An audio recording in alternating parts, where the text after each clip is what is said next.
Some backpacking items aren't essential at all, but they make your days easier in ways you only notice once you've used them. These small upgrades reduce friction, save energy, and make your time on trail run way smoother. And that starts with this. When your battery starts dipping lower than you expected, you can start rationing your entire trip. You take fewer photos, you shoot less video, or avoid checking the weather as often. Nothing dramatic necessarily happens, it just adds a bit of background tension when you're always kind of wondering if you're gonna run out of power. Now, you should never depend on your phone as your only navigation or information source, and always bring a backup like a paper map. But after over 100 trips, I now treat my power bank as part of my overall comfort system because of how much smoother it makes my days. The mistake beginners can make is not thinking to bring a power bank at all, or carrying the wrong capacity. For most beginners, a bank that gives 2 full recharges of your phone is the practical sweet spot. It covers your typical battery usage, the hit you can take in colder weather, and any extra navigation or photos, all without turning the power bank into just another piece of bulk that you don't want to carry. On most of my trips, I carry an Anker PowerCore 10,000, and on longer or winter trips, I'll sometimes even bump that up to a 20,000. And these days, the power bank is just one of those items where I've just accepted the weight trade-off. It's a small item, but it removes enough background stress that the whole day just feels steadier. And that's why it's become one of those pieces I rarely think twice about packing anymore. That being said, if you're someone who prefers leaving the phone off while you're out there, more power to you. Literally, you probably don't need a power bank at all.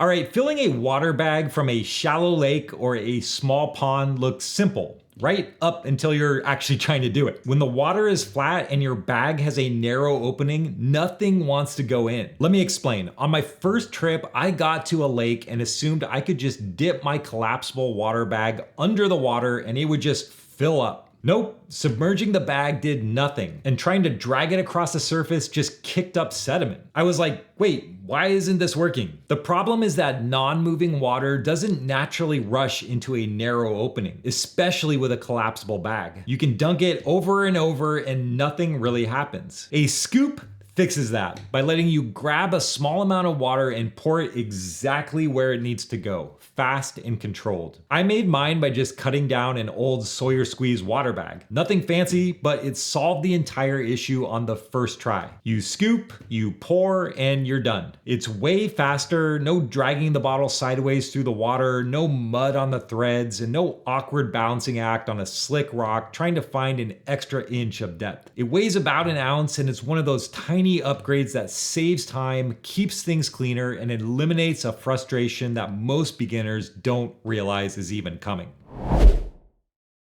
So a buff is one of those pieces of gear that earns its spot because it solves a ton of tiny problems that you don't even think about until you're dealing with them on every trip. Sun on your neck, sweat creeping down your face, wind hitting your ears, dust blowing through camp, all those little irritations you never think about until they start stacking. One small piece of fabric keeps them out of your way without changing anything else in your system. The reason a buff works so well is simple. It's a layer that you can move anywhere. Temperatures dropping, slide it from your neck to around your ears. Long climb and you're sweating, it keeps it out of your eyes. Need quick sun protection or something to just grab a hot pot? It steps in automatically. 1 ounce of fabric takes the edge off a surprising amount of micro discomfort. And every once in a while, it solves something you didn't even expect. A while back on a long hike up the Hetch Hetchy switchbacks in Yosemite, mosquitoes were going after my face and ears non-stop. So I pulled the buff up like a balaclava, and it took just enough of the sting out to keep me moving. It's also one of the few items where the weight to benefit ratio is basically unbeatable. They're light, they pack tiny, and they handle a bunch of small discomforts without taking any space in your kit.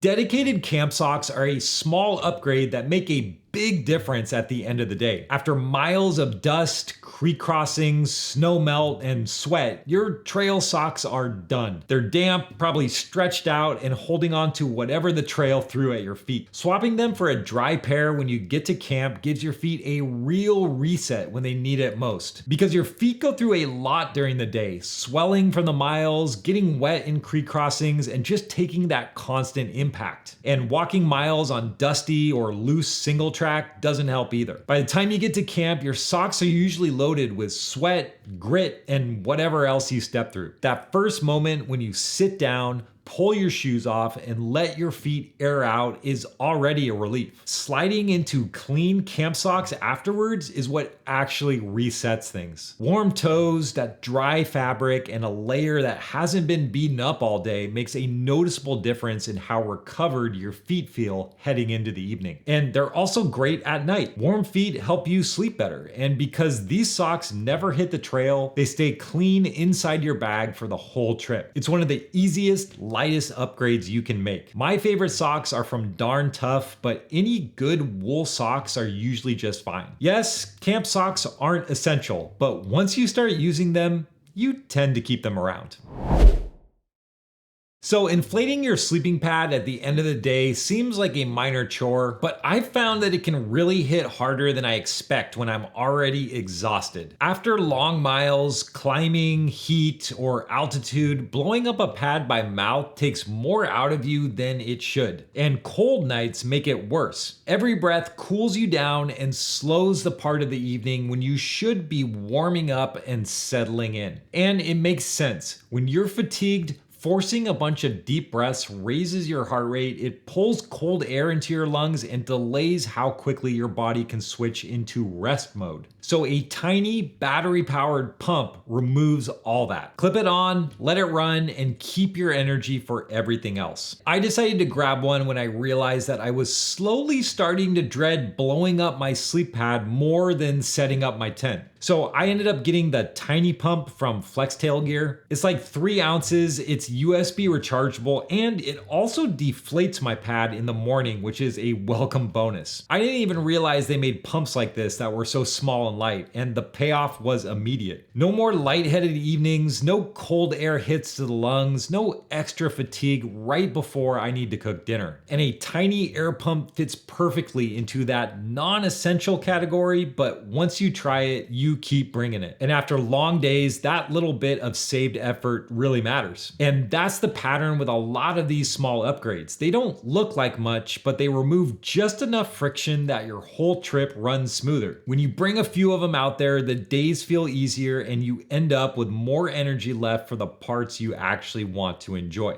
And if you want more simple upgrades that don't cost much, this next video walks through a few cheap changes that made backpacking noticeably more comfortable. And if this is helping you dial in a simpler, easier setup, consider subscribing. I share things like this every week. All right, take care out there, and I'll see you on the trail.